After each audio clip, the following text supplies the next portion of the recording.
Assalamualaikum warahmatullahi wabarakatuh. Teman-teman dimanapun berada, kembali bersama gua Hatim Maulana Arsyad.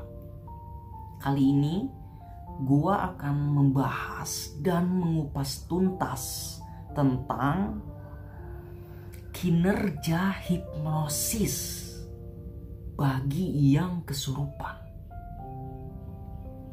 Mungkin ada orang yang berpendapat atau meyakini dan mengklaim bahwa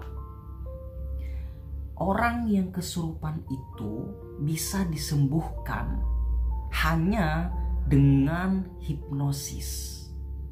Nah, teman-teman dimanapun berada, mari kita kupas tuntas terkait bagaimana kinerja hipnosis ini.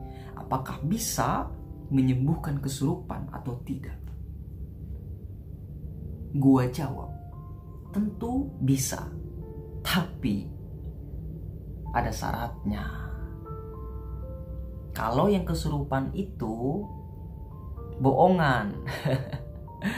Jadi kalau kesurupan itu memiliki jenis-jenis kesurupan. Nah, di video sebelumnya sudah gua kupas tuntas terkait jenis-jenis atau macam-macam kesurupan.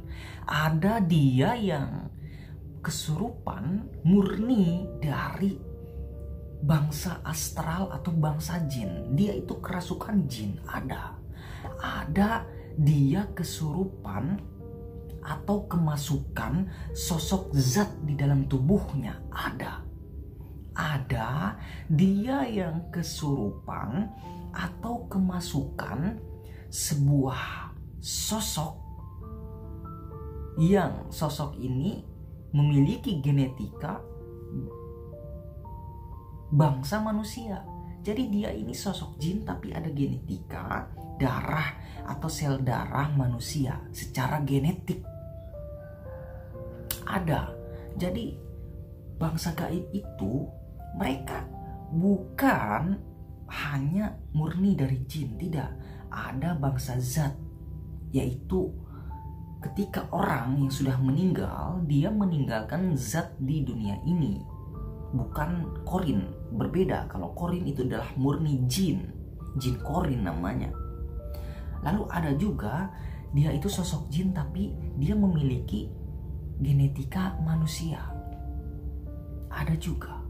Nah, lalu ada dia kesurupan yang secara energinya itu murni dari depresinya, stres yang akut, sehingga dia melahirkan sebuah depresi lalu menimbulkan yang mana sel-sel syaraf di dalam tubuhnya itu kencang ya, tidak teratur, juga saluran darahnya juga terhambat, dan juga secara jiwanya dia terganggu, dalam arti dia depresi lah.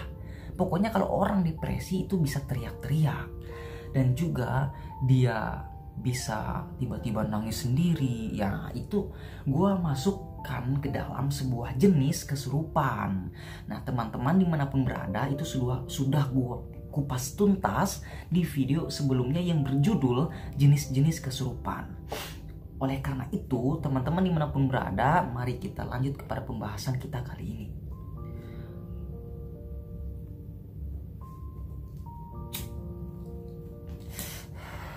Terkait hipnosis, itu bisa menyadarkan kesurupan kalau kesurupannya depresi.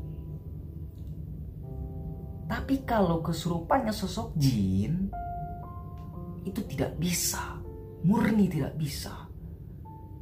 Kalau misalnya ada orang yang mengatakan dia mampu menyadarkan kesurupan dengan hipnosis, kesurupan jin ya, boleh datang ke tempat gua.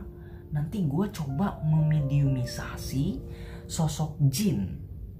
Lalu silahkan sembuhkan dengan metode hipnosis. Gua di sini tidak merasa benar atau mengatakan oh ini seperti ini, seperti itu, lalu tidak ada pembuktian sebagainya. Nah, oleh karena itu gua orangnya fleksibel dan gentleman. Mari kita duduk bersama, kita melakukan investigasi bersama seperti apa hasilnya gitu loh. Jadi datang ke tempat gua, boleh japri gua, boleh beritahu gua, nanti kita ngopi gitu loh, ngopi diskusi. Kita coba masukin sosok jin, lalu coba metode hipnosisnya itu apakah bisa menyadarkan. Nah, kalau menurut gua itu tidak bisa. Nah, oleh karena itu kalau ada yang mengatakan bisa, ya udah komunikasikan ke gua, nanti kita mencoba investigasi bersama. Nah, sama-sama enak kalau begitu.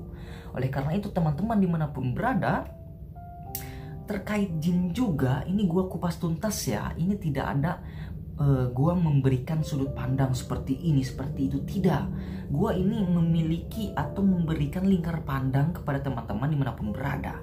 Mungkin kalau sosok jinnya itu jin biasa yang memiliki level rendah di dimensinya, bisa dihipnosis, bisa terpengaruh dengan sebuah kata-kata sugesti.